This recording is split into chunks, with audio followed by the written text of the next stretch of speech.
So, Michael, really, it's a pleasure to have this opportunity to talk to you, to talk about this incredible band, Stryper, who will celebrate, who are in this moment to celebrate the 40 years of the band. It was really incredible.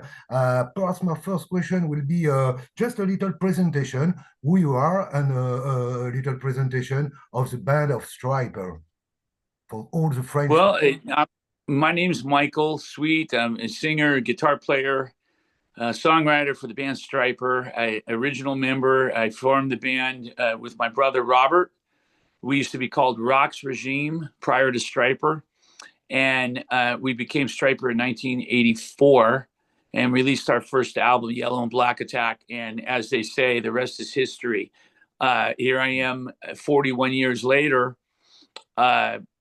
Telling people about the fact that Stryper's still going strong. We're still releasing new music. And a lot of incredible things are happening. We're still touring. We're very grateful, that we're still around and still able to do what we love to do. Yes, it was incredible. You are on tour all this year in you will come also a little in Europe in the beginning of June. You will play in Salzburg, Cartagena, Barcelona, and after you go with on a long tour in Mexico, in Sao Paulo, in South America, we will say. So how do you feel about this new tour? Which huge tour you will play everywhere, and I hope one day you will play in France. How do you feel about this new tour? Well, I mean, I don't think about too far down the road, tomorrow. I try to get through the day. Like I have a lot to do today. I'm working on vocals for a Stryper Christmas album. So I've got to turn that in less than 2 weeks, right before I head to Sweden. We head to Sweden to perform. I'm not thinking too far down the road. I try not to do that. But I can say this, obviously, I'm excited to tour. Any opportunity that I have to go and perform and do what I'm put on earth to do and what I've been blessed with the abilities to do, music, I'm a very grateful guy. I wake up and I thank God above because I could be doing something else. And whether that's working at Home Depot or Starbucks or what have you. And I'm very grateful that I get to do music and I'm still doing it at the ripe old age of almost 62 years old. Here I am still doing it. And I'm very grateful and thankful for that. So I'm a blessed man, as they say. When you are on stage, since so many years, you play in so many cities, what do you want to give to your public finally? What do you try to give to them when you are on stage with your band, with your brother and all the guys of the band? Well, we always try to give them the best show ever. Now whether we accomplish that or not, that remains to be seen. I mean, we take each show at one show at a time, and we go out there and we give our all. We try to play tight. We rehearse. You try to work out all the imperfections and all the bugs and what have you, so we can go out and really be locked as a unit and give the best performance of our lives, of our lifetime. And that's the way we approach every show. Now, we've had some really bad shows over the years. Things have gone wrong technically or what have you, but we're always out there giving our all, smiling, laying everything out there, leaving everything on the stage. That's very important for us. And then, to be able to go to a country and, my thinking always is that there could be a lot of new fans there that have never seen us before. So, I want to give them the best show. I want them to have a great memory and to want to come back and see us again. So it's very important to me and to the guys to give our all and do our best. Do you, when you are on the road, do you appreciate the life on the road? I mean, to be on tour on the tour bus and change of city each day. Oh, yes. I mean, I appreciate every day, every opportunity that we're given. We're very fortunate to be able to do this, and we never take it for granted ever. So we're very happy, and we still love what we do. We love music. We love performing. Traveling, getting from here to there, it gets rough sometimes. I'm not going to lie. Lugging all these suitcases with 10 people, 12 people, 5 a.m. lobby calls, airports at 4 a.m., what have you. That gets old. But getting to, the destination, once we're there, it's like, wow, this is why we're doing this. Mhm. This is why we are here. It's you are last year you record and there is a new album out. It was 13th September or something like that last year. It was your 12th album. Great album, really great album. How could you describe finally? There are many singles who are now out. The new one is Unforgivable. I try to be very good in English. So what about this new single, Unforgivable? Well, first of all, I just have to make a correction. Including our acoustic album, which we released last year, I believe when we were Kings, actually the acoustic album, To Hell with the Amps, that was our 16th album. Yeah, and then we've got the Christmas album, which will be our 17th, and then we've got a new album we go in and we start on in January of next year, which will be our 18th. So, I tell you, it always blows my mind because I left the band in 1992, and that was after 5 albums. So I figured that was it. That was going to be it. And I moved on, and everyone went their separate ways. And I thought we were finished, and we had made our mark. But we reformed in 2003, and then released a new album in 2005, and we've been going strong ever since. And now we're going to be looking at 18 albums as of the end of next year. Unbelievable. And it just, to be able to go and make new music at any point in time is miraculous, because a lot of bands don't get to do that. Or if they do, they don't get to do it at the level that we get to do it at. In other words, we're given the proper amount of money. We're able to go and do it right without compromise, and to release the album the right way worldwide. A lot of bands don't get to do that from our era. And we're very fortunate, and I tell you, we're just smiling all the way as we go every single day. We're big smiles on our faces because people still want to work with us, and these opportunities come our way. And, we're thrilled to step into those and to receive those. So it's incredible. Yes, I see. I see. Really great. I love this clip. It was where we were kings. It was really like you say. You begin in 1982, and it was a sort of melancholic, nostalgic. We see a lot of picture of you very young with your brother and everything. And I love this clip because there's something special in this clip that we feel immediately when I see the listen to music, of course, and see the picture. What was the idea in this song finally? Well, we're always trying, when I write the albums and I sit down in my studio, which is where I'm at right now. And once I sit down and start writing, it's about a song a day. And my mentality is always to somehow merge the past with the present.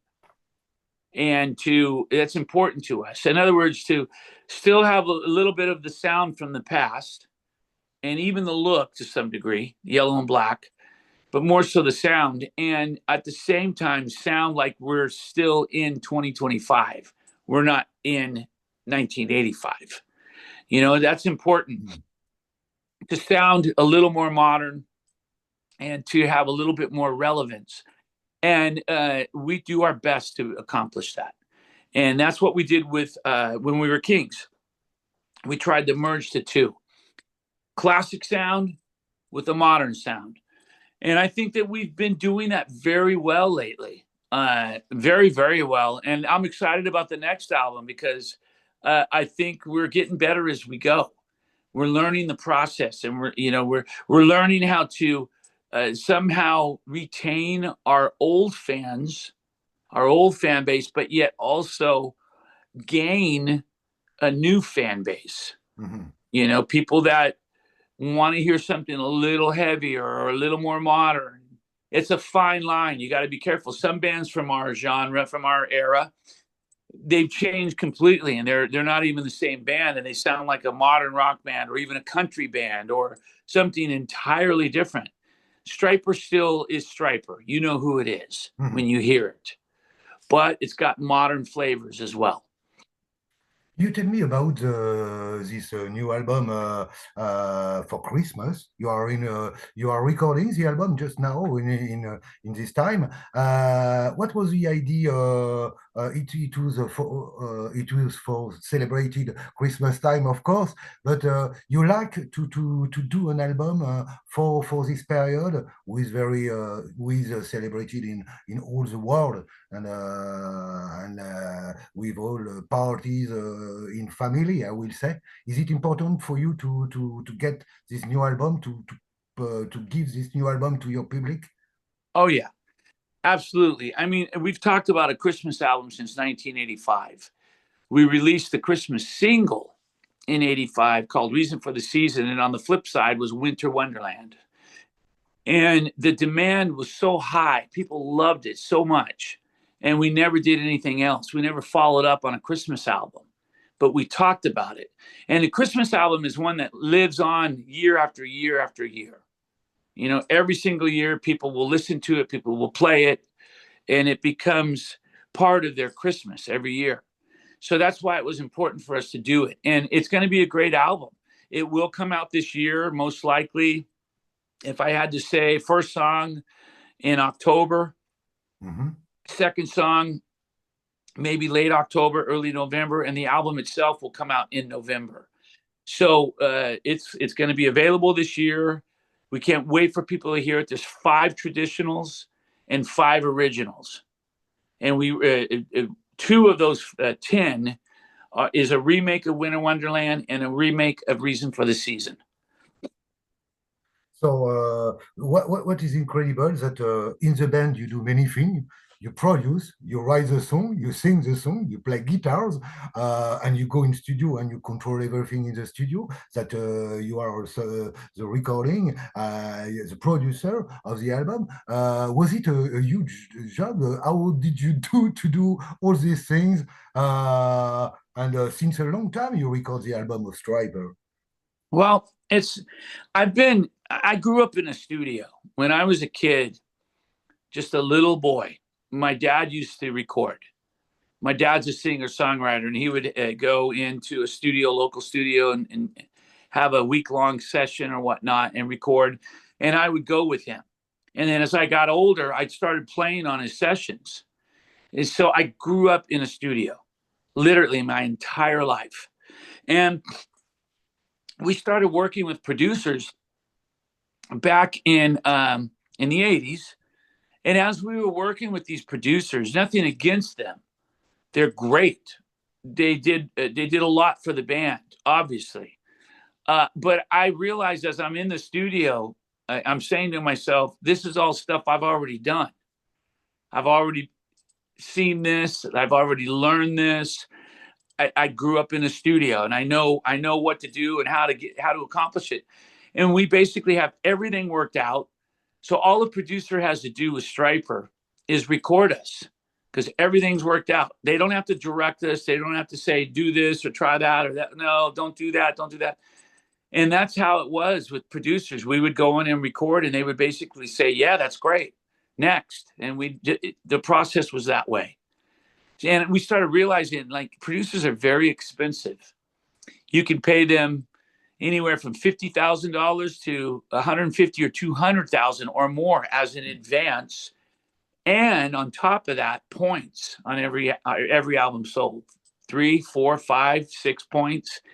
And I started realizing this is just silly.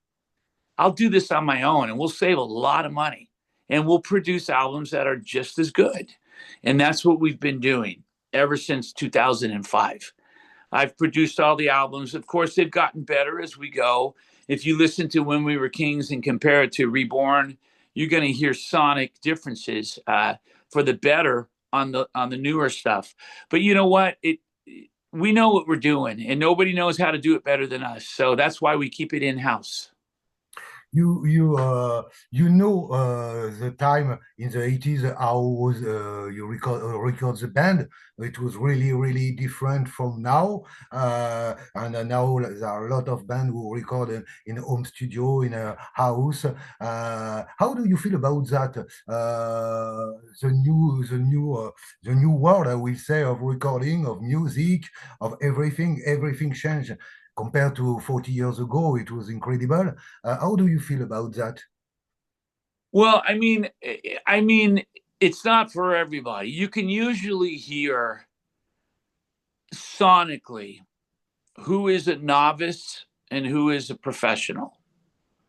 And people that go into their home and record, if they're a novice at recording, I don't care what kind of equipment they have or how much money they've spent on it, it's going to sound like a novice recording.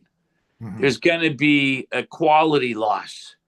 If they're professionals and they know what they're doing, and they stay in their lane, as I like to put it, and they do it the right way, you'll hear the difference with that as well. I stay in my lane. So in other words, I don't record everything at my house. Only thing that I record here at my house are guitar solos and lead vocals. That's it. Mhm. I've got the proper equipment to do that. I've been doing that for a long time. And I know how to get good sounding vocals that, are recorded well, that sound well, that are compressed right, EQ'd right. And I take them to the engineer and he's like, yep, this sounds great. It's easy to work with. But I would never track drums here at my house, or bass, or heavy, loud rhythm guitars. We go to a studio to do that, a studio called Spirit House. And we all live there, eat there, and record there together as a band. Mhm. And that shows on the recording the camaraderie and the energy that comes from being together is translated over into the music. So I think there's a way to do it. And you have to be cautious about how that's done, and leave the difficult stuff to a professional, and then anything that's a little less difficult, tackle it at home. But just do it the right way. That's all. When I see about you, especially about you, Michael, I see that you get Stryper, but you have many projects too. You play with many bands. One of the last project, it was with Tracy Guns. I see that Sunbomb last year. Second album, it was great album too. Very different world. Tracy Guns from Elegance, you from Stryper. How do you meet him, and how is born finally this idea to work with Tracy? Well, I met Tracy for the first time in person. I want to say about maybe 6 or 7, almost 7 years ago. And he reached out to me about singing. He had another singer who also played bass in Whitesnake, and he was going to sing the album, the Sunbomb album, and that didn't work out. And Tracy reached out to me and asked me if I wanted to do it. He started sending me songs. I heard the first song. I'm like, what is this? I had no idea what it was or what was going on. And I wrote back to him like, yeah, it's cool. What is this? And then he sent me another song and he said, I'd love for you to sing. So that's how that happened. He asked me to do it. And we've done 3 albums ever since. I just wrapped up a new album, all my tracks, guitar tracks for the Iconic album, #2. Mm-hmm. That's coming soon. Okay. And the Sweet and Lynch stuff, we've done 3 albums. I'm sure there will be more. And then this Soul Driver stuff with Alessandro, that was one of my favorite albums. I would love for there to be more of that. We'll see how that goes. And then I've got another solo album coming out. I just shopped it to a few labels, and I've got a label interested. That'll be coming out next year. So it's So you it's pretty wild. There's a lot of stuff Ah, going on. There's a Stryper Christmas album, a new album starting with Stryper in January. Again, I'm very thankful for the opportunities and that anybody wants to work with me.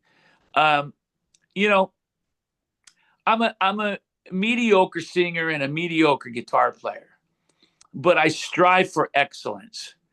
I work hard. I'm a professional. I am a consummate professional.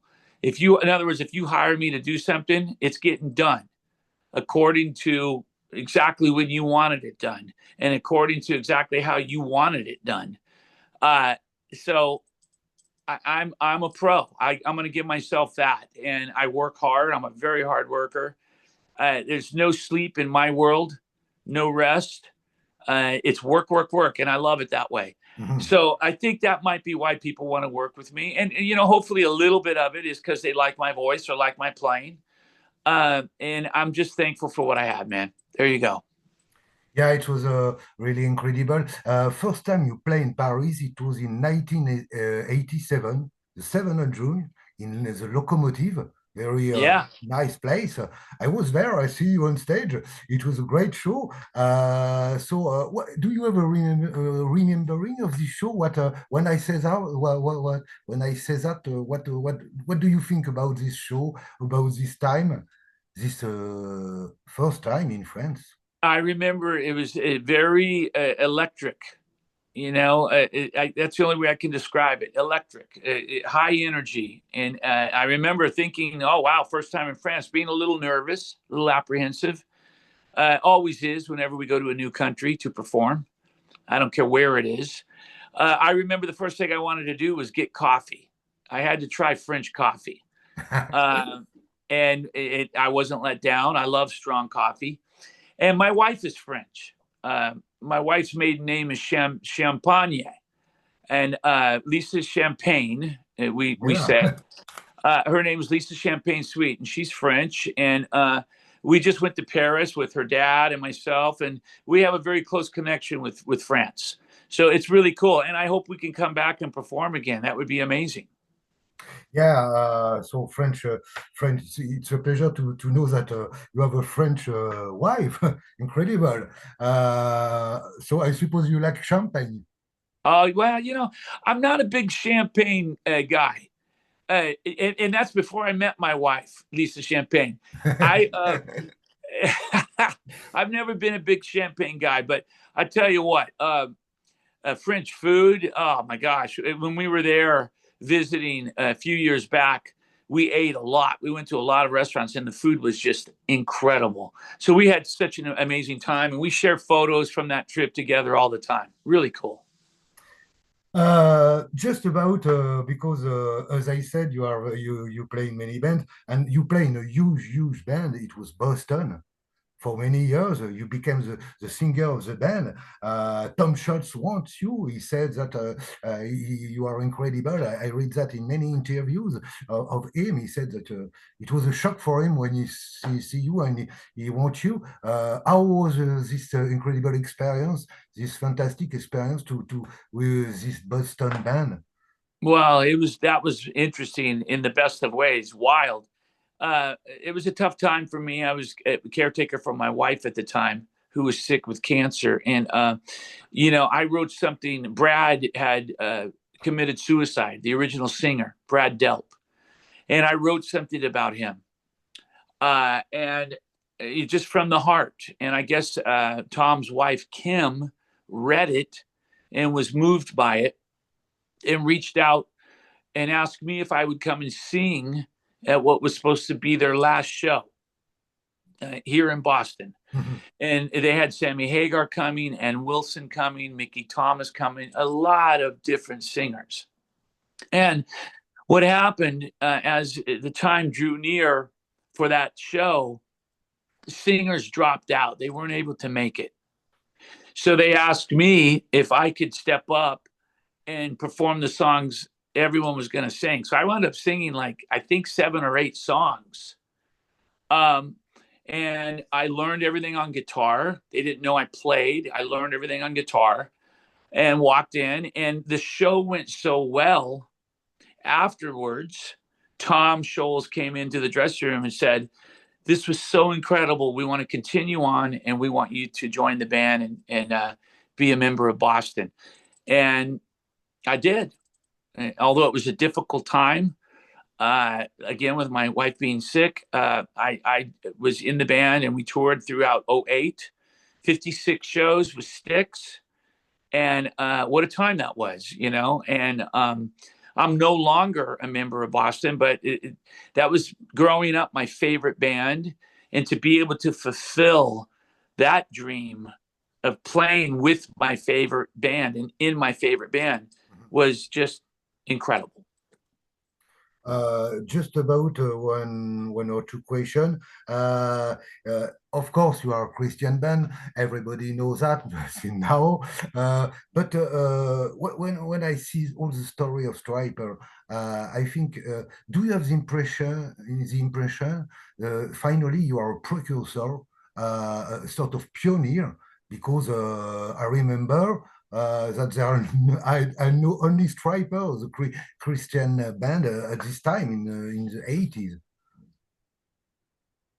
Well, I mean, we made a decision back in 84, 83, late 83, before we released the album in 84 to basically devote everything to God. Isaiah 55, the stripes, the music, the lyrics, everything. And we're very glad that we did. There were no bands at the time that were doing that, but that's not why we did it. We didn't evaluate pros and cons. We just did it because we wanted to. Our hearts told us to do it, and we did it. We knew there would be resistance. We knew that it would be a tough road. And we knew that we would go and perform and we would be booed and we would have things thrown at us, as well as being cheered and having things given to us. And, you know, there's the polar opposite sides of that. But we knew what we were getting into. And I'll tell you, it hasn't been an easy road, but we still stay focused and we know what our calling is and what our job is. And we continue to do that. Mm-hmm. So we wouldn't change a thing. There are no regrets whatsoever. And we're so happy with where we're at right now in our world and in our lives. It's incredible. Mm-hmm. Yes, about a Christian, how do you feel in the new world? I mean, the world of today, I will say. How do you feel in this world? Well, I mean, I think in some ways we've come a long way. You know, we've come a long way for the good. But I think in other ways we've come a long way for the bad. You know, I guess as long as there are bad people and mental health issues or spiritual issues, good versus evil, we're going to see evil. We're going to see people do bad things. We're going to see people do things that shocks the world, whether you're Christian or not. And I think in today's world, being a Christian in a Christian band, I can see as much resistance as I saw back in 1984 and 85, sometimes more, sometimes worse. I mean, when we go on stage and we perform and you've got people flipping us off or throwing things at us or spitting on us or because we're Christians, because we're singing about God.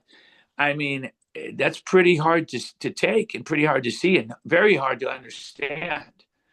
But this is the world we live in. We still see these things to this day. It's unfortunate.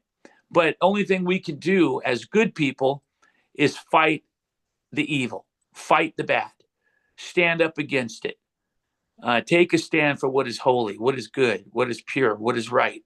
And that's all we can do. So perhaps my last question, just a message for the French people. Last time you played was in 2011, I think, in Vauréal. So if you have a message for the French people about the band, about you, and about everything, we are waiting. Well, first of all, thank you, everyone listening and watching. Thank you from the bottom of my heart, from the bottom of all the other guys' hearts, for supporting us and listening and standing with us and by us and for us for 40 plus years, 41 years. Thank you. We're grateful for that. We love you very much. We miss you guys. It's been way too long. 14 years. That's ridiculous. And we're working hard to get back. We're going to Sweden. We're going to Spain this year. We're working on other European dates. Hopefully, France will be one of those. And we look forward to that. That day will come soon enough.